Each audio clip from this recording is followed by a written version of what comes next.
Hi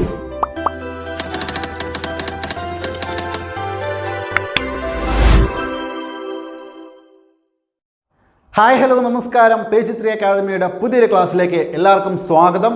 നമ്മൾ ഈ ക്ലാസ്സിൽ ഡിസ്കസ് ചെയ്യാനായിട്ട് പോകുന്നത് LP-UP സിലബസിൽ എടുത്തു പറയുന്ന ഒരു മേഖലയുണ്ട്. കേരള ചരിത്രത്തിൻ്റെ ആദ്യം തന്നെ പറയുന്നുണ്ട് കുറിച്യർ കലാപം എന്ന് പറയുന്നത്. ആ കുറിച്യർ കലാപത്തെക്കുറിച്ചാണ് നമ്മൾ ഇന്ന് എടുക്കാനായിട്ട് പോകുന്നത്. നിങ്ങൾ പഠിച്ചിട്ടുള്ളതും എന്നാൽ കേൾക്കാത്തതും ആയിട്ടുള്ള കുറേ കാര്യങ്ങളെല്ലാം ഉൾപ്പെടുത്തിക്കൊണ്ടാണ് ഈ ക്ലാസ് നമ്മൾ കൊണ്ടുപോകുന്നത്. അതുകൊണ്ട് തന്നെ ക്ലാസ് വളരെ കൃത്യമായിട്ട് കേൾക്കാനായിട്ട് ശ്രമിക്കുക. അറിയാത്ത കാര്യങ്ങളുണ്ടെങ്കിൽ എഴുതി വെച്ച് പഠിക്കുക. ഇനി ഈ ഒരു ക്ലാസ്സിൽ പറയുന്ന പല കാര്യങ്ങളിൽ ചിലത് നിങ്ങൾക്ക് ഒരുപക്ഷെ നിങ്ങൾ പുസ്തകങ്ങളിലൂടെ റാങ്ക് ഫയലിലൂടെയൊക്കെ പഠിച്ചതായിരിക്കാം, എന്നാൽ മറ്റു ചിലത് നിങ്ങൾ ആദ്യമായിട്ട് കേൾക്കുന്നതായിരിക്കാം. അതുകൊണ്ട് തന്നെ എല്ലാം വളരെ ഇമ്പോർട്ടൻ്റ് ആണ്. കാരണം എടുത്ത് പറഞ്ഞിട്ടുണ്ട് കുറിച്യർ കലാപം എന്ന് പറയുന്നത്. അപ്പോൾ ആ കുറിച്യർ കലാപത്തെക്കുറിച്ചിട്ടാണ് നമ്മൾ പറയാനായിട്ട് പോകുന്നത്. അതിൻ്റെ നമ്മൾ PSC രീതിയിലുള്ള ചോദ്യങ്ങളൊക്കെ നമുക്ക് പ്രതീക്ഷിക്കുന്നതിന് മുന്നോടിയായിട്ട്, അല്ലെങ്കിൽ അത്തരത്തിലുള്ള ചോദ്യ രീതിയിൽ പഠിക്കുന്നതിന് മുന്നോടിയായിട്ട് കുറച്ച് ചരിത്രപരമായിട്ട് ഇത് എന്താണ് ഇതിന് കാരണം, അതായത് ഇത്തരത്തിൽ ഒരു കുറിച്യർ അല്ലെങ്കിൽ ഒരു ആദിവാസി കലാപം നടക്കാനായിട്ട് എന്താണ് കാരണം എന്നുള്ളത് നമ്മൾ അറിഞ്ഞിരിക്കണം അല്ലേ. അപ്പോൾ ആ ഒരു ബേസാണ് നമ്മളിവിടെ ആദ്യം പറയാനായിട്ട് പോകുന്നത്. ശ്രദ്ധിച്ചിരിക്കുക. ഇവിടെ പഴശ്ശി കലാപത്തെ അമർച്ച ചെയ്തതിന് ശേഷം ബ്രിട്ടീഷുകാർ കുറിച്യരുടെയും കുറുമ്പരുടെയും നേരെ തിരിഞ്ഞു എന്നുള്ളതാണ്. അതായത് നമുക്കറിയാം, രണ്ടാം പഴശ്ശി കലാപത്തെ തുടർന്ന്, ആ കലാപത്തെ തുടർന്നിട്ട് ആ കലാപത്തിൽ ആര് കൂടെ ഉണ്ടായിരുന്നു? പഴശ്ശിരാജാവിനെ സഹായിക്കാനായിട്ട് കുറിച്യർ കൂടെ ഉണ്ടായിരുന്നു അല്ലെ, കുറിച്യർ ഉണ്ടായിരുന്നു എന്നുള്ളതാണ്. അതായത് ഇവിടെ പറയുന്നത് എന്താണെന്ന് വെച്ച് കഴിഞ്ഞാൽ, ആ രണ്ടാം പഴശ്ശി വിപ്ലവം എന്ന് പറയുന്നത് എന്തുമായി ബന്ധപ്പെട്ടതായിരുന്നു? വയനാട് ബ്രിട്ടീഷുകാർ പിടിച്ചെടുക്കുന്നതുമായി ബന്ധപ്പെട്ട് നടന്നിട്ടുള്ളതാണെന്നുള്ളത് നമുക്കറിയാം അല്ലേ. അപ്പോൾ അത്തരത്തിൽ വയനാട്ടിൽ ജീവിക്കുന്ന, വയനാട്ടിൽ അധിവസിക്കുന്ന ആദിവാസി വിഭാഗമാണ് കുറിച്യർ, കുറുമ്പർ എന്നൊക്കെ പറയുന്നത് അല്ലേ. അപ്പോൾ ഈ കുറിച്യർ എന്ത് ചെയ്തു? തങ്ങളുടെ ആ ഒരു കേന്ദ്രമാണല്ലേ, അവർ ജീവിക്കുന്ന ഒരു സ്ഥലം കൂടിയാണ് ഈ വയനാട് എന്ന് പറയുന്നത്. അപ്പോൾ ആ സ്ഥലം ബ്രിട്ടീഷുകാർ പിടിച്ചടക്കിയപ്പോൾ ഈ രണ്ടാം പഴശ്ശി കലാപവും അതുമായി ബന്ധപ്പെട്ടിട്ടാണല്ലേ. അപ്പോൾ അത്തരത്തിൽ പഴശ്ശി രാജാവിനെ സഹായിക്കാനായിട്ട് വന്നിട്ടുള്ള ഗോത്ര വിഭാഗത്തിൽപ്പെട്ടവരായിരുന്നു കുറിച്യരൊക്കെ പറയുന്നത് അല്ലേ. അപ്പോൾ ഈ കുറിച്യർ അങ്ങനെ സഹായിച്ചത് കൊണ്ട് തന്നെ ബ്രിട്ടീഷുകാർക്ക് ഇവരോട് എന്ത് തോന്നി? ദേഷ്യം അല്ലേ, വിദ്വേഷം ഉണ്ടായി. ഇവരോട് എന്ത് വിദ്വേഷം തോന്നി. അപ്പോൾ ഇവരെയും എന്ത് ചെയ്യാൻ? ഇവരെ അമർച്ച ചെയ്യാൻ, അല്ലെങ്കിൽ ഇവരെയും പരമാവധി ദ്രോഹിക്കാനായിട്ട് ബ്രിട്ടീഷുകാർ ശ്രമിച്ചു എന്നുള്ളതാണ്. അതിനായിട്ട് ബ്രിട്ടീഷുകാർ എന്തൊക്കെയാണ് ചെയ്തതെന്ന് വെച്ച് കഴിഞ്ഞാൽ നോക്കുകയാണെങ്കിൽ, അവരുടെ കൈവശമുണ്ടായിരുന്ന ആരുടെ? ഈ പറഞ്ഞ കുറിച്യരുടെ അല്ലേ, കുറിച്യരുടെ കൈവശമുണ്ടായിരുന്ന ചെറിയ ഭൂമികളെല്ലാം ബ്രിട്ടീഷുകാർ പിടിച്ചെടുത്തു. എപ്പോൾ? ഈ പറഞ്ഞ രണ്ടാം പഴശ്ശി വിപ്ലവത്തിന് ശേഷം നടന്ന കാര്യം. അതായത് രണ്ടാം പഴശ്ശി വിപ്ലവം അടിച്ചമർത്തിയല്ലോ ബ്രിട്ടീഷുകാർ. അതിനുശേഷം ഇവർ നേരെ കുറിച്യരുടെ നേരെയാണ് ഇത് തിരിയുന്നത്. കാരണം കുറിച്യർ സഹായിച്ചിട്ടുണ്ട് പഴശ്ശിരാജാവിനെ. അപ്പോൾ അത്തരത്തിലാണ് ഇവർ കുറിച്യരുടെ നേരെ തിരിയുന്നത്. അങ്ങനെ ബ്രിട്ടീഷുകാർ എന്ത് ചെയ്തു എന്ന് വെച്ച് കഴിഞ്ഞാൽ, ഈ പറഞ്ഞ കുറിച്യരുടെ കൈവശമുണ്ടായിരുന്ന ചെറിയ ഭൂമികളെല്ലാം ഇവരെന്ത് ചെയ്തു? ബ്രിട്ടീഷുകാർ പിടിച്ചെടുത്തു എന്നുള്ളതാണ്. അതുപോലെ തന്നെ എന്ത് ചെയ്തു? പരമ്പരാഗത കൃഷി രീതിയായിട്ടുള്ള വെട്ടിച്ചുട്ട് കൃഷി കാടുകളിൽ നടത്താനും അനുവദിച്ചില്ല. എന്താണ് ഈ വെട്ടിച്ചുട്ട് കൃഷി എന്ന് പറയുന്നത്? അതായത് അവിടെ ഉണ്ടായിരുന്ന വയനാട്ടിലെ ആദിവാസികളായിട്ടുള്ള ഈ കുറിച്യരായിക്കോട്ടെ, ഇവരുടെ ഒരു പരമ്പരാഗതമായിട്ട് ഇവർ ചെയ്തു വരുന്ന ഒരു കൃഷി രീതിയാണ് വെട്ടിച്ചുട്ട് കൃഷി എന്ന് പറയുന്നത്. അതായത് കാട് കത്തിച്ച് അത് കത്തിച്ചതിന് ശേഷം അവിടെ കൃഷി ചെയ്യുക എന്നുള്ളതാണ്. അതിൽ എങ്ങനെയാണെന്ന് വെച്ച് കഴിഞ്ഞാൽ, നമുക്കിതിപ്പോൾ അറിയാൻ വേണ്ടി പറഞ്ഞു തരികയാണ്. ഒരു കാട്, അതിനെ വെട്ടി അവരെന്ത് ചെയ്യുന്ന, ഒരു ഭാഗം വെട്ടിയിട്ടതിന് ശേഷം അത് ഉണങ്ങുമല്ലോ. അപ്പോൾ ഉണങ്ങിയ ശേഷം അത് കത്തിച്ച് കളയും. ഓക്കെ. അപ്പോൾ അത്തരത്തിൽ കാട് വെട്ടി അതിനെ കത്തിക്കുകയാണ്, ചൂടുകയാണ് അല്ലേ. അതിനുശേഷം അവിടെ കൃഷി ചെയ്യുകയാണ്. ഇത് പരമ്പരാഗതമായിട്ട് അവർ ചെയ്തു വരുന്നൊരു കൃഷി രീതിയാണ്. അപ്പോൾ അത്തരത്തിൽ വെട്ടിച്ചുട്ട് കൃഷി കാടുകളിൽ ചെയ്യാൻ എന്ത് ചെയ്തു? ബ്രിട്ടീഷുകാർ അനുവാദം നൽകിയില്ല, അതും തടഞ്ഞു. അതൊരു മറ്റൊരു കാര്യം. പിന്നെ എന്ത് സംഭവിച്ചു? നികുതി സാധനങ്ങളായി നൽകുന്നതിന് പകരം പണമായിട്ട് നൽകണമെന്ന് ബ്രിട്ടീഷുകാർ ആവശ്യപ്പെട്ടു. അതാണ് വളരെ പ്രധാനപ്പെട്ടൊരു കാര്യമാണത് എന്ന് പറയുന്നത്. എന്താണ്? നികുതി. സാധാരണ ഇവർ നികുതി അടക്കണമായിരുന്നു അല്ലെ, ബ്രിട്ടീഷുകാർക്ക് നീതി കൊടുക്കണം. ഇവരെ സംബന്ധിച്ചിടത്തോളം അന്ന് കാലങ്ങളിൽ നികുതി എന്ന് പറയുന്നത് ഇവർക്ക് പണമായിട്ട് നൽകാൻ സാധിക്കില്ല. കാരണം ഇവർ കൃഷി ചെയ്യുന്നു, ആ കൃഷി കൊണ്ട് കൃഷിയിൽ നിന്ന് കിട്ടുന്ന സാധനങ്ങൾ ഉപയോഗിച്ചുകൊണ്ട് ഇവർ ഭക്ഷണമായിട്ട് ഉപയോഗിക്കുന്നു. അത്തരത്തിലാണ് ഇവർ ജീവിച്ചു പോകുന്നത് അല്ലേ. അപ്പോൾ ഇവരെന്ത് സംഭവിച്ചെന്ന്, അവിടെ എന്താണ് സംഭവിക്കുന്നത്? അവർക്ക് നികുതി ബ്രിട്ടീഷുകാർ എന്ത് പറയുന്നുണ്ട്? പണമായിട്ട് തന്നെ വേണമെന്ന് പറഞ്ഞു. അപ്പോൾ ഇവർക്ക് അത് കൊടുക്കാൻ നിർവാഹമില്ല. കാരണം എന്താണ്? ഇവർ അത്തരത്തിലല്ല അവരുടെ ഒരു ജീവിത സാഹചര്യം എന്ന് പറയുന്നത്. അങ്ങനെയല്ല, ഇവർ നികുതി കൊടുത്തിരുന്നത്, ഇവർ കൃഷി ചെയ്തിരുന്ന സാധനങ്ങളായിരുന്നു ഇവർ നികുതിയായിട്ട് കൊടുത്തിരുന്നത്. അപ്പോൾ അത് ഇനി പറ്റില്ല, പണമായിട്ട് തന്നെ വേണമെന്ന് പറഞ്ഞു. അപ്പോൾ ഇതൊക്കെ കൊണ്ടുവരാൻ കാരണം എന്താണ്? ഇതെല്ലാം ഈ കുറിച്യരുടെ ഈ ആദിവാസി വിഭാഗങ്ങളുടെ നേരെ ബ്രിട്ടീഷുകാർ ഇത്തരത്തിലുള്ള കാര്യങ്ങളും കണ്ടീഷൻസൊക്കെ വെക്കാൻ കാരണം എന്ന് പറയുന്നത്, പ്രധാനപ്പെട്ടൊരു കാരണം പഴശ്ശി രാജാവിനെ സഹായിച്ചതുകൊണ്ടാണ് ഇത്തരത്തിലുള്ള കാര്യങ്ങളെല്ലാം ബ്രിട്ടീഷുകാർ ഇവരെ ചൂഷണം ചെയ്യാൻ തുടങ്ങിയത്. ഓക്കെ, അപ്പോൾ എന്തൊക്കെയായിരുന്നു ഈ കുറിച്യരുടെ അവരുടെ ഭൂമികളെല്ലാം തന്നെ ബ്രിട്ടീഷുകാർ പിടിച്ചെടുക്കുക ഒരു കാരണമായി. അതുപോലെ തന്നെ പരമ്പരാഗതമായ കൃഷി രീതി, അത് ഒരുപക്ഷെ നിങ്ങൾ പഠിച്ചു വെക്കണം. അതാണ് ഈ പറഞ്ഞ കുറിച്യരൊക്കെ ആയിക്കോട്ടെ, അവർ പരമ്പരാഗതമായിട്ട് കൃഷി ചെയ്തിരുന്ന ആ കൃഷി രീതിക്ക് പറയുന്നതാണ് വെട്ടിച്ചുട്ട് കൃഷി. വെട്ടിച്ചുട്ട് കൃഷി എന്താണെന്ന് മനസ്സിലായല്ലോ. അപ്പോൾ അത് മനസ്സിലാക്കി വെക്കുക. പിന്നീട് നികുതി, അത് പ്രധാനപ്പെട്ട ഒരു കാര്യം ഇതാണ്. നികുതി സാധനങ്ങളായിട്ട് നൽകുന്നതിന് പകരം പണമായിട്ട് തന്നെ നൽകണമെന്നൊക്കെ ബ്രിട്ടീഷുകാർ ആവശ്യപ്പെട്ടു. അപ്പോൾ ഇത്തരത്തിലുള്ള കാരണങ്ങളാണ് ആരെ, കുറിച്യരെ രോഷാകുലരാക്കിയത് അല്ലേ. അങ്ങനെ രോഷാകുലരാക്കി നമ്മൾ പറഞ്ഞു. കാരണം എന്തായിരുന്നു? ബ്രിട്ടീഷുകാർക്കെതിരെ പഴശ്ശി രാജാവിനോടൊപ്പം അവർ പോരാടി. ആ ഒരു പ്രധാനപ്പെട്ട കാരണം മുതലെടുത്ത് ആ ഒരു കാരണം കൊണ്ടാണ് ഇവർക്കെതിരെ ബ്രിട്ടീഷുകാർ തിരിയാൻ കാരണം. പഴശ്ശി വിപ്ലവത്തെ അടിച്ചമർത്തിയതിനു ശേഷം കുറിച്യർ എന്ന് പറയുന്ന വിഭാഗങ്ങൾക്കെതിരെ എന്താണ്, അവരെ ചൂഷണം ചെയ്യാനായിട്ട് എന്തെല്ലാം ചെയ്യാൻ പറ്റുമോ എന്നുള്ളതെല്ലാം നോക്കിയിട്ട് അത് ചെയ്യാനായിട്ട് ബ്രിട്ടീഷുകാരെ തുടങ്ങി. മുൻപ് പറഞ്ഞ കാര്യങ്ങളെല്ലാം അവരത്തരത്തിൽ ചെയ്തു. ഓരോന്നിനും അധികം നികുതി ചുമത്തി, കുരുമുളകിനൊക്കെ അധികം നികുതി ചുമത്തി. അപ്പോൾ എന്നിട്ട് അവരതെന്ത് ചെയ്തു, അതിനുള്ള നികുതി കൂടിയായിട്ട് ഇവർ അതിൽ നിന്ന് ബ്രിട്ടീഷുകാർ വരുമാനം ഉണ്ടാക്കി. അവർ ജീവിച്ചു വന്ന ആ ഒരു ജീവിത സാഹചര്യങ്ങളിൽ നിന്നും മറ്റൊരു ജീവിത സാഹചര്യങ്ങളിലേക്ക് ഇവർ നയിക്കുകയാണ് ചെയ്യുന്നത്. അപ്പോൾ അത് അവരെ എന്ത് ചെയ്തു, അവർക്കത് പറ്റാതെയായി അവർ പരമാവധി സഹിച്ചെങ്കിലും അത് പറ്റിയില്ല എന്നുള്ളതാണ്. ഓക്കെ, അങ്ങനെ ഈ നമ്മൾ പറഞ്ഞു കുറിച്യർ, അതുപോലെ തന്നെ കുറുമ്പർ, ഇവർ രണ്ടുപേരുമാണ് പ്രധാനമായിട്ടും കുറിച്യർ കലാപം എന്ന് നമ്മൾ പറയുമെങ്കിലും ഈ കുറിച്യർ എന്ന് പറയുന്ന വിഭാഗങ്ങളുടെ ഒപ്പം തന്നെ ഉണ്ടായിരുന്ന മറ്റൊരു വിഭാഗമാണ് ഏതെന്ന് പറയുന്നത്, കുറുമ്പർ. ഓക്കെ, അപ്പോൾ വയനാട്ടിലെ ആദിവാസികളായിരുന്നു കുറിച്യരും കുറുമ്പരും. ഓക്കെ, നമ്മൾ പറഞ്ഞു വയനാട് ബ്രിട്ടീഷുകാർ കൈയടക്കിയതുമായി ഭരിച്ചടക്കുന്നതുമായി ബന്ധപ്പെട്ട് രണ്ടാം പഴശ്ശി വിപ്ലവത്തെക്കുറിച്ച് പറഞ്ഞിട്ടുണ്ട് അല്ലേ. ആ രണ്ടാം പഴശ്ശി വിപ്ലവത്തിൽ ഇവർ സഹായിച്ചതുമായി ബന്ധപ്പെട്ടിട്ടാണ്. അപ്പോൾ വയനാട്ടിലാണ് ഇത് നടക്കുന്നത്, നമുക്കറിയാം അല്ലേ. വയനാട്ടിലാണ് നടക്കുന്നത്. വയനാട്ടിലെ ആദിവാസി വിഭാഗങ്ങളായിരുന്നു കുറിച്യരും കുറുമ്പരും. മറ്റ് പല ആദിവാസി വിഭാഗങ്ങളുണ്ടെങ്കിലും ഈ കലാപവുമായി ബന്ധപ്പെട്ടിട്ട് കുറിച്യരെയും കുറുമ്പരും മാത്രമാണ് ഇവർ പരമാവധി ചൂഷണം ചെയ്തിട്ടുള്ളത്. അതിൻ്റെ കാരണവും നമ്മൾ പറഞ്ഞതാണ് അല്ലേ. ഓക്കെ, ഇനി നമ്മൾ PSC രീതിയിലേക്ക് പോവുകയാണ്. ഇതാണ് ഇതിൻ്റെ ഒരു ചരിത്രം എന്ന് പറയുന്നത്. ഇതൊരു രൂപീകൃതമാവാൻ, അതായത് ഇത്തരത്തിൽ ഒരു കലാപം ഉടലെടുക്കാനുള്ള കാരണം എന്ന് പറയുന്നത് ബ്രിട്ടീഷുകാർ ഇവരെ മാക്സിമം ചൂഷണം ചെയ്യാൻ തുടങ്ങിയതാണ്. ഓക്കെ, അതൊന്ന് അറിഞ്ഞു വെക്കുക. അതുപോലെ തന്നെ ആ കൃഷി രീതിയെപ്പറ്റി, വെട്ടിച്ചുട്ട് കൃഷി എന്താണെന്നുള്ളതൊന്ന് മനസ്സിലാക്കി വെക്കുക. ഇനി നമ്മൾ നോക്കുകയാണെങ്കിൽ ദക്ഷിണേന്ത്യയിൽ നടന്ന ഏക ഗിരിവർഗ കലാപമാണ് ഏതെന്ന് പറയുന്നത്, വയനാട് നടന്ന കുറിച്യർ കലാപം. അതിൻ്റെ ഒരു പ്രത്യേകത അല്ലേ. അപ്പോൾ കുറിച്യർ കലാപം എന്ന് പറയുന്നത് ദക്ഷിണേന്ത്യയിൽ നടന്ന ഏക ഗിരിവർഗ കലാപം, അത് മനസ്സിലാക്കി വെക്കുക. ദക്ഷിണേന്ത്യയിൽ നടന്ന ഏക ഗിരിവർഗ കലാപമാണ് കുറിച്യർ കലാപം എന്ന് പറയുന്നത്. അതുപോലെ തന്നെ മറ്റൊരു കാര്യം, കേരളത്തിൽ ബ്രിട്ടീഷുകാർക്കെതിരെ നടന്ന ആദ്യ ഗോത്ര കലാപം, കേരളത്തിൽ ബ്രിട്ടീഷുകാർക്കെതിരെ നടക്കുന്ന ആദ്യത്തെ ഒരു ഗോത്ര കലാപം എന്ന് പറയുന്നതും ഏത് തന്നെയാണ്, ഈ പറയുന്ന കുറിച്യർ കലാപമാണ്. ഓക്കെ, അതുപോലെ തന്നെ വയനാട്ടിലെ സ്വതന്ത്ര സമരം എന്നറിയപ്പെടുന്നതും ഏത് തന്നെയാണ്, ഈ കുറിച്യർ കലാപമാണ്. അപ്പോൾ വിശേഷണങ്ങൾ പഠിച്ചു വെക്കുക, ആവശ്യകതയുണ്ട്. കാരണം ഓപ്ഷൻ എന്താണ്, 4 ഓപ്ഷൻ പ്രസ്താവന രീതിയിൽ തന്നിട്ട് ഏത് ശരി ഏത് തെറ്റ് എന്ന് ചോദിക്കുമ്പോൾ അറിഞ്ഞിരിക്കണം. അപ്പോൾ അതിനാണ് ഈ കാര്യങ്ങൾ പറയുന്നത്. കുറിച്യർ കലാപവുമായി ബന്ധപ്പെട്ട് അതിന് വിശേഷണങ്ങൾ നോക്കുക. ദക്ഷിണേന്ത്യയിൽ നടന്ന വിശേഷണങ്ങൾ മീൻസ് ഇതാണ് സംഭവം. ദക്ഷിണേന്ത്യയിൽ നടന്ന ഏക ഗിരിവർഗ കലാപം ഏതാണ്, അത് കുറിച്യർ കലാപമാണ്. വയനാടാണ് ഇത് നടക്കുന്നത്. കേരളത്തിൽ ബ്രിട്ടീഷുകാർക്കെതിരെ നടന്ന ആദ്യ ഗോത്ര കലാപം എന്ന് പറഞ്ഞാലും അത് കുറിച്യർ കലാപമാണ്. അതുപോലെ തന്നെ വളരെ പ്രധാനപ്പെട്ടത് വയനാട്ടിലെ സ്വതന്ത്ര സമരം എന്നറിയപ്പെടുന്നതും ഏത് തന്നെയാണ്, കുറിച്യർ കലാപമാണ്.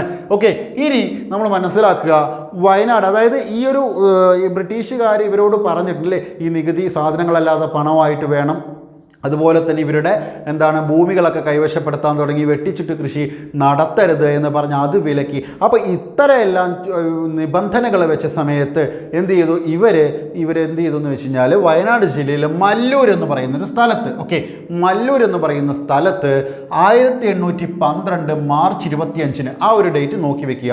അവർ കൂടിയത് അന്നാണ് 1812 മാർച്ച് 25. 1812 മാർച്ച് 25 മല്ലൂർ എന്ന് പറയുന്ന സ്ഥലത്ത്, വയനാട് ജില്ലയിലെ മല്ലൂർ എന്ന് പറയുന്ന സ്ഥലത്ത് ആരുടെ നേതൃത്വത്തിൽ നോക്കുക? രാമനമ്പി. അദ്ദേഹത്തെക്കുറിച്ച് നമ്മൾ പഠിക്കും.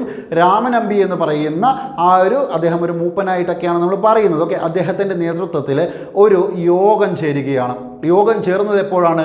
1812 മാർച്ച് 25. 1812 മാർച്ച് 25 ഒരു യോഗം ചേരുന്നത്. കാരണം ഇവരെ ഇത്തരത്തിൽ ബ്രിട്ടീഷുകാർ ഓരോ നിയമങ്ങളും ഓരോ ചൂഷണങ്ങളും ഇവർക്കെതിരെ കൊണ്ടുവന്നപ്പോൾ അതിനെതിരെ ബന്ധപ്പെട്ടിട്ട് അതുമായി ബന്ധപ്പെട്ടിട്ട് ചർച്ച ചെയ്യാനായിട്ടുള്ളൊരു യോഗമാണ് ഇവർ കൂടിയത്.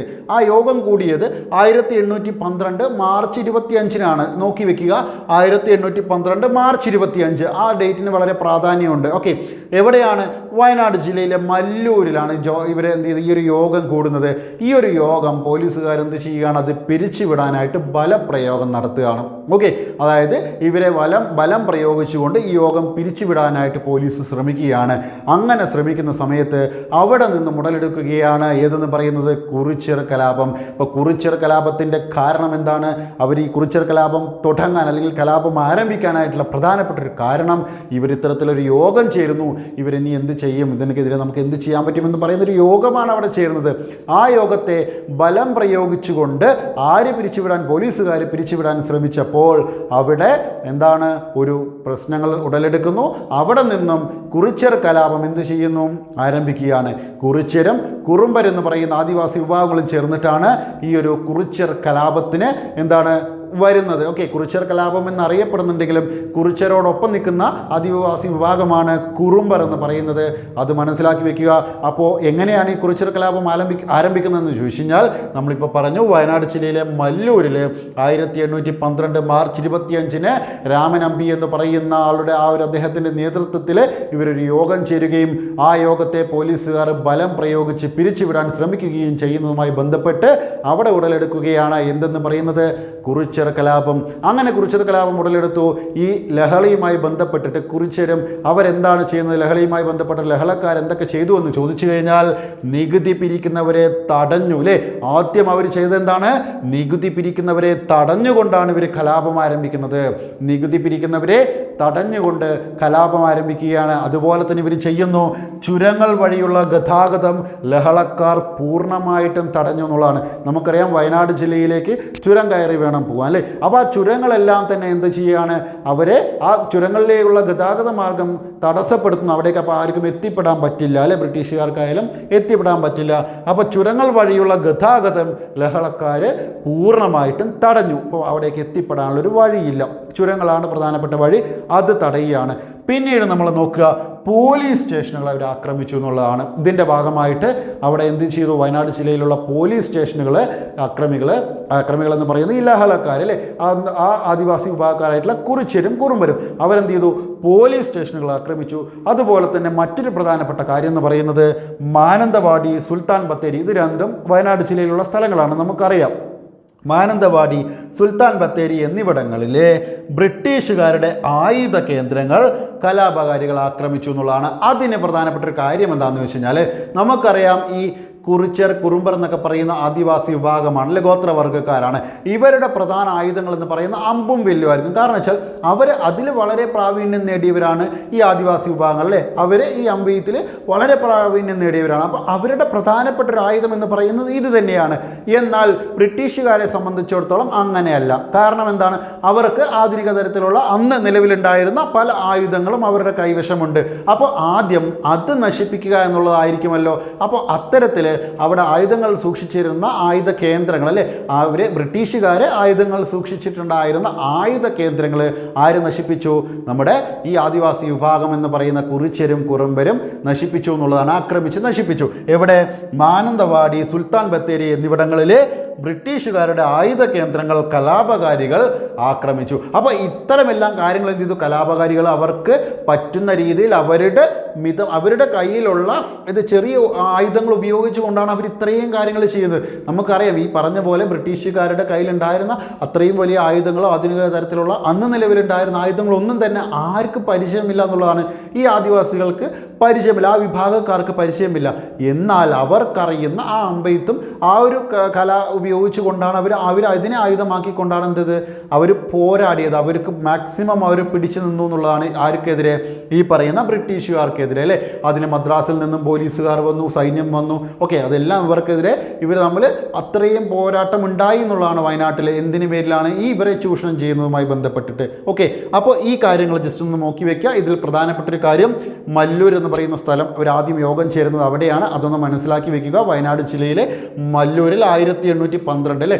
കുറിച്യർ ലഹള ഏത് വർഷം എന്ന് ചോദിച്ചാൽ നമുക്കറിയാം 1812 മാർച്ച് 25. ആ ഡേറ്റ് ഒന്ന് നോട്ട് ചെയ്ത് വെക്കുക. ഡേറ്റ് 25 എന്നുള്ള ഡേറ്റ് നമ്മൾ എവിടെയും കണ്ടിട്ടില്ല, പക്ഷേ 1812 മാർച്ച് എന്നാണ് കണ്ടിട്ടുള്ളത്. പക്ഷേ എക്സാക്റ്റ് ഡേറ്റ് നോക്കുകയാണെങ്കിൽ 1812 മാർച്ച് 25 എന്നുള്ള കാര്യം നിങ്ങൾ ഓർത്ത് വെക്കുക.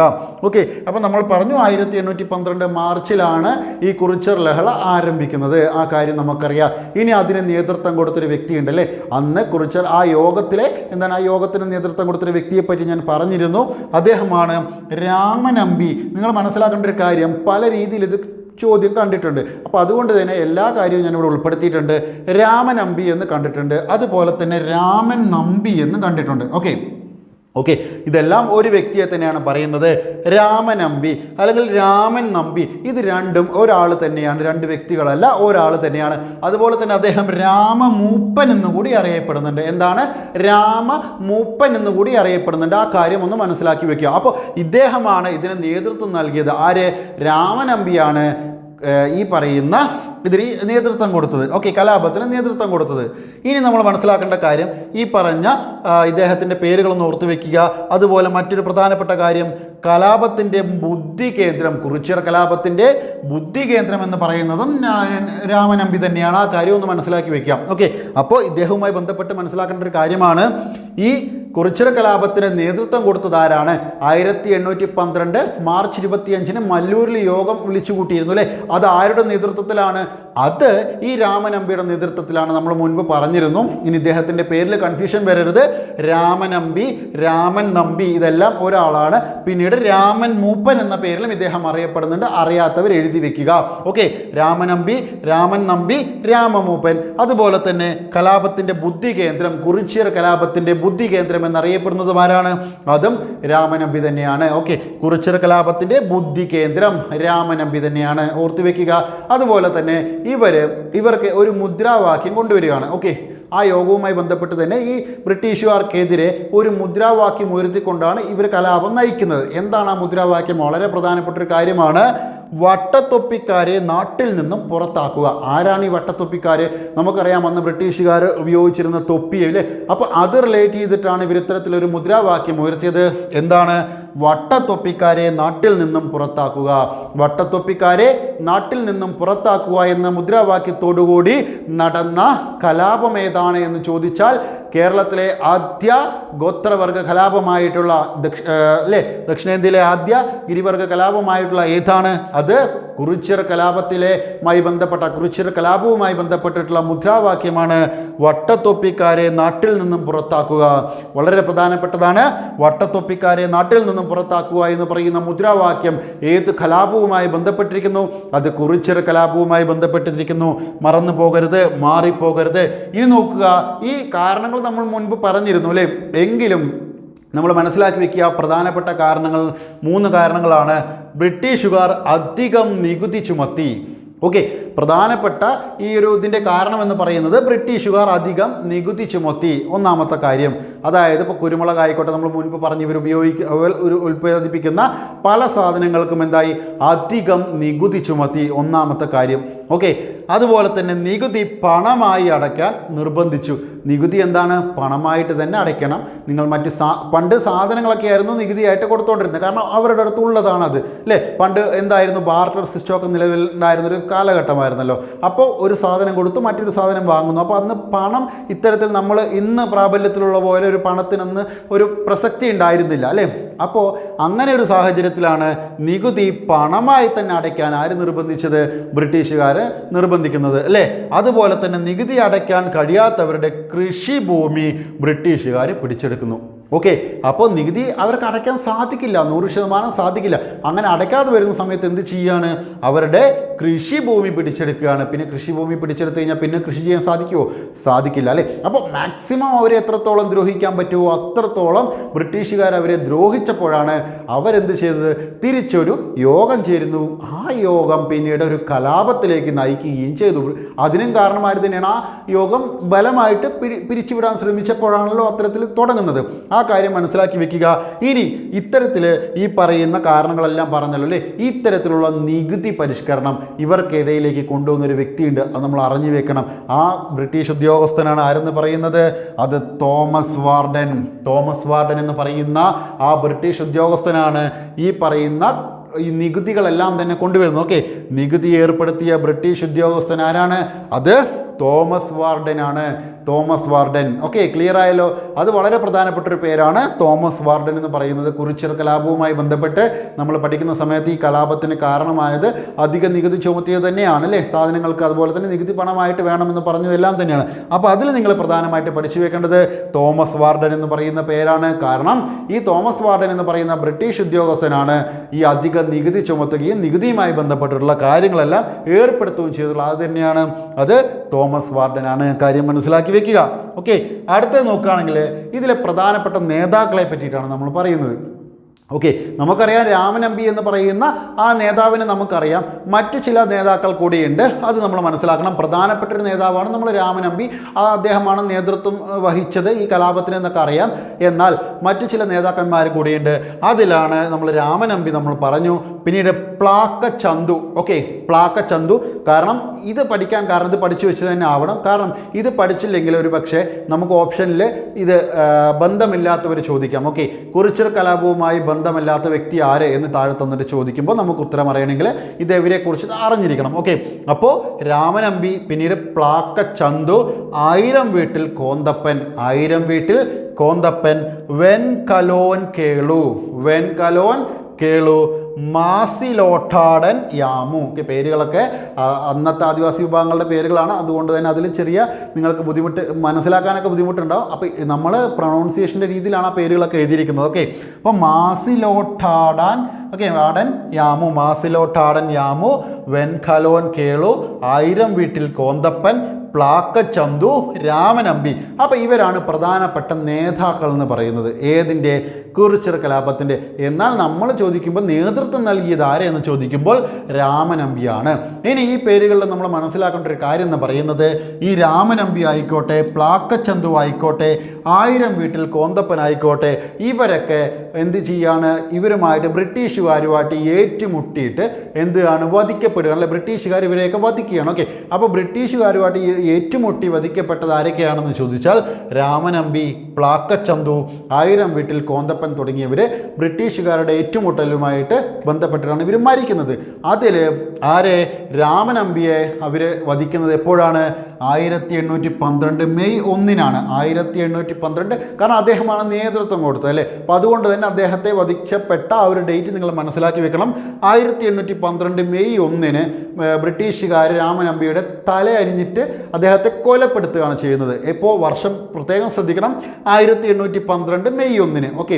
1812 മെയ് 1-ന് ആര് വധിക്കപ്പെടുന്നു? ബ്രിട്ടീഷുകാരാൽ രാമനമ്പി. ഏതാണ്? കുറിച്യർ കലാപത്തിന് നേതൃത്വം നൽകിയ രാമനമ്പി വധിക്കപ്പെടുകയാണ്. ഓക്കെ.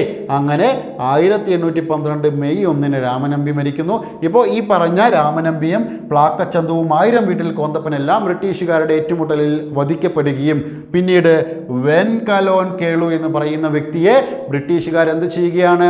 അദ്ദേഹത്തെ പിടിച്ചിട്ട് പരസ്യമായിട്ട് തൂക്കിലേറ്റിയിട്ടാണ് കൊല്ലുന്നത്. ഓക്കെ, പരസ്യമായി തൂക്കിലേറ്റി കൊല്ലുന്നു. ആരെ? വെൻകലോൻ കേളുവിനെ. ഓക്കെ, അപ്പോൾ ഇത്രയും പേര് എന്താണ് വധിക്കുകയാണ്, അതുമായി ബന്ധപ്പെട്ട് അവർ മരിക്കുകയാണ് അല്ലേ. അപ്പം അങ്ങനെ അത് എന്ത് സംഭവിക്കുകയാണെന്ന് വെച്ച് കഴിഞ്ഞാൽ ഈ ബ്രിട്ടീഷുകാർ കുറിച്യർ കലാപം അടിച്ചമർത്തി അല്ലേ. അദ്ദേഹം 1812 മെയ് 1 രാമനമ്പിയെ വധിക്കുന്നു. പിന്നീട് എപ്പോഴാണ് ഇത് അടിച്ചമർത്തുന്നത്? 1812 മെയ് 8 കൂടിയിട്ട് ഇത് ബ്രിട്ടീഷുകാർ അടിച്ചമർത്തുന്നു അല്ലേ. ബ്രിട്ടീഷുകാർ എന്തടിച്ചമർത്തുന്നു? ഈ കുറിച്യർ കലാപത്തെ അടിച്ചമർത്തുന്നു. ഓക്കെ, ആ കാര്യം മനസ്സിലാക്കി വെക്കുക. ഇതിലെ നേതാക്കൾ പറഞ്ഞു: രാമനമ്പി, പ്ലാക്കച്ചന്തു, ആയിരം വീട്ടിൽ കോന്തപ്പൻ, അതുപോലെ തന്നെ വെൻകലോൻ കേളു, പിന്നെ മാസിലോട്ടാടൻ യാമു എന്ന് പറയുന്നവരാണ്. അതുപോലെ തന്നെ ഈ രാമനമ്പി കൊല്ലപ്പെടുന്നത് ബ്രിട്ടീഷുകാരുടെ കൈകളാൽ കൊല്ലപ്പെടുന്നത് 1812 മെയ് 1 പിന്നീട് ഈ കലാപം അല്ലേ, കുറിച്യർ കലാപം എപ്പോഴാണ് ബ്രിട്ടീഷുകാർ അടിച്ചമർത്തുന്നത്?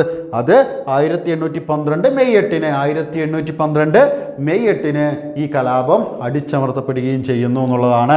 പിന്നീട് ഇവിടെ നോക്കൂ, 1 മാസം കൂടി പിടിച്ചു നിൽക്കാൻ കലാപകാരികൾക്ക് കഴിയുമായിരുന്നുവെങ്കിൽ രാജ്യം അവരുടെ നിയന്ത്രണത്തിലായേനെ എന്ന് കുറിച്യർ കലാപവുമായി ബന്ധപ്പെട്ട് ഒരു അഭിപ്രായം പറഞ്ഞ വ്യക്തിയാണ് അന്നത്തെ തലശ്ശേരി സബ് കളക്ടറായിട്ടുള്ള തോമസ് ഹാർവേ ബാബർ അല്ലേ. തോമസ് ഹാർവേ ബാബറാണ്, TH ബേബർ എന്നറിയപ്പെടുന്ന തോമസ് ഹാർവേ ബാബറാണ് ഇത്തരത്തിലൊരു അഭിപ്രായം പറഞ്ഞത്. കാരണം എന്തുകൊണ്ടാണത് പറയാൻ കാരണം? അത്രത്തോളം അവരുടെ കയ്യിലുണ്ടായിരുന്ന ആയുധങ്ങൾ വെച്ചുകൊണ്ട് അവർ മാക്സിമം പൊരുതി എന്നുള്ളതാണ്. കാരണം അവർ അന്ന് വരെ വന്നിരുന്നൊരു കാലാവസ്ഥയിൽ നിന്നും പെട്ടെന്ന് ജീവിത രീതികൾ മാറുകയാണ്. അത് ചെയ്യാൻ പറ്റില്ല, അവരുടെ സാധനങ്ങളെല്ലാം ബ്രിട്ടീഷുകാർ കൈക്കലാക്കുകയാണ് അല്ലേ. അപ്പോൾ അങ്ങനെയൊക്കെ ചെയ്തപ്പോൾ നിവൃത്തിയില്ലാതെ അവരിതിലേക്ക് തിരിയുകയാണ്.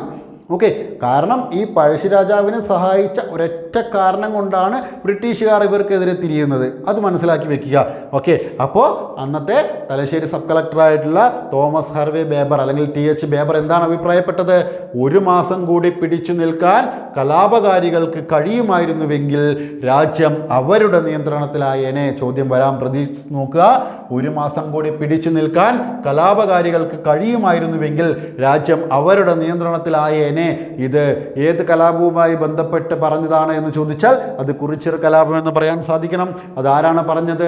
അന്നത്തെ തലശ്ശേരി സബ് കളക്ടറായിട്ടുള്ള തോമസ് ഹാർവേ ബേബറാണ്. തോമസ് ഹാർവേ ബേബറാണ് ഇത്തരത്തിലൊരു അഭിപ്രായം, ഇത്തരത്തിലൊരു പരാമർശം അത് പറഞ്ഞിട്ടുള്ളത്. ഓക്കെ, പക്ഷേ 1812 എന്ത് സംഭവിക്കുകയാണ്? മെയ് 8 ഈ കുറിച്യർ കലാപം ബ്രിട്ടീഷുകാർ അടിച്ചമർത്തുകയാണ്. അങ്ങനെ അവിടെ നിൽക്കുകയാണ്. എന്ത്? കുറിച്യർ കലാപം അവസാനിക്കുകയാണ് അല്ലേ. ഇനി നോക്കുക, കുറിച്യരുടെ ജീവിതവും സംസ്കാരവും, കുറിച്യരുടെ ജീവിതവും സംസ്കാരവും എന്ന പുസ്തകം രചിച്ചത് കുമാരൻ വയലേരി. വളരെ പ്രധാനപ്പെട്ട ഒരു കാര്യമാണ്. ആരാണ്? കുമാരൻ വയലേരി എന്ന് പറയുന്ന വ്യക്തിയാണ് കുറിച്യരുടെ ജീവിതവും സംസ്കാരവും, കുറിച്യരുടെ ജീവിതവും സംസ്കാരവും എന്ന് പറയുന്ന ആ പുസ്തകം രചിച്ചത് ആര്? കാരണം കുറിച്യർ കലാപവുമായി ബന്ധപ്പെട്ട് വളരെ പ്രധാനപ്പെട്ട ഒരു കാര്യമാണ്, ഒരു ചോദ്യമാണ്. കുറിച്യരുടെ ജീവിതവും സംസ്കാരവും എന്ന പുസ്തകം രചിച്ചത് ആരാണ്? അത് കുമാരൻ വയലേരി. ആരാണ്? കുമാരൻ വയലേരി എന്ന് പറയുന്ന വ്യക്തിയാണ്. അപ്പോൾ നമ്മൾ കുറിച്യർ കലാപവുമായി ബന്ധപ്പെട്ട് കുറേയധികം കാര്യങ്ങൾ നോക്കിയില്ലേ. മാക്സിമം എത്രത്തോളം കലാപവുമായി ബന്ധപ്പെട്ടുള്ള കാര്യങ്ങൾ നമ്മൾ PSCക്ക് ചോദിക്കുന്ന രീതിയിലുള്ളതാണ്. ഇതിനെക്കാട്ടിൽ ഒരുപാട് കാര്യങ്ങൾ നമ്മൾ റെഫർ ചെയ്തപ്പോൾ കണ്ടിരുന്നു. പക്ഷേ അത്രയും പറയുന്ന സമയത്ത് നിങ്ങൾക്ക് ഒരു പക്ഷേ, കാരണം ചരിത്രമാണ് നിങ്ങൾ പഠിച്ചത്, ചിലപ്പോൾ പഠിച്ചതിലും കൂടുതൽ കാര്യങ്ങൾ ഒക്കെ ഇതിനകത്ത് വന്നിട്ടുണ്ടാകും. അപ്പോൾ കൂടുതൽ നമ്മൾ ചരിത്രം പറയുന്ന സമയത്ത് ഒരുപക്ഷെ നിങ്ങൾ കേൾക്കാത്ത കാര്യങ്ങളായിരിക്കും, ഒരുപക്ഷെ അത് PSCക്ക് വരില്ല. അത്തരത്തിലുള്ള കുറേ കാര്യങ്ങൾ നമ്മൾ വന്നിരുന്നു. അപ്പോൾ അതുകൊണ്ട് അതൊക്കെ ഒഴിവാക്കിയിട്ട് ആവശ്യമുള്ള കാര്യങ്ങൾ, വളരെ പ്രധാനപ്പെട്ട കാര്യങ്ങൾ മുഴുവൻ ഉൾപ്പെടുത്തിക്കൊണ്ടാണ് നമ്മളിത് പറഞ്ഞിട്ടുള്ളത്. അപ്പോൾ ഈ കുറിച്യർ കലാപവുമായി ബന്ധപ്പെട്ട് നിങ്ങൾക്ക് കിട്ടേണ്ട മാക്സിമം കാര്യങ്ങൾ നമ്മളിവിടെ ഉൾപ്പെടുത്തിയിട്ടുണ്ട്. എല്ലാ കാര്യങ്ങളും കൃത്യമായിട്ട് മനസ്സിലായിട്ടുണ്ടാവും എന്നാണ് പ്രതീക്ഷിക്കുന്നത്. കൃത്യമായിട്ട് പഠിക്കുക.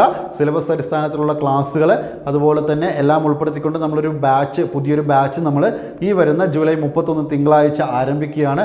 ആർക്കെങ്കിലും ബാച്ചിൽ ജോയിൻ ചെയ്യാൻ താല്പര്യമുണ്ടെങ്കിൽ സ്ക്രീനിൽ കാണുന്ന നമ്പറിൽ വിളിക്കാവുന്നതാണ്. കാരണം ആദ്യം മുതൽ പഠിച്ചു തുടങ്ങാൻ നിങ്ങൾക്കത് ഉപകരിക്കും. ഇത്തരത്തിൽ സിലബസ് അടിസ്ഥാനത്തിലുള്ള ക്ലാസ്സുകൾ, ഡെയിലി ലൈവ് ക്ലാസ്സുകൾ, ഏകദേശം 2.75-3 മണിക്കൂർ ദൈർഘ്യമുള്ള ലൈവ് ക്ലാസ്സുകൾ ദിവസേന തരുന്നുണ്ട്.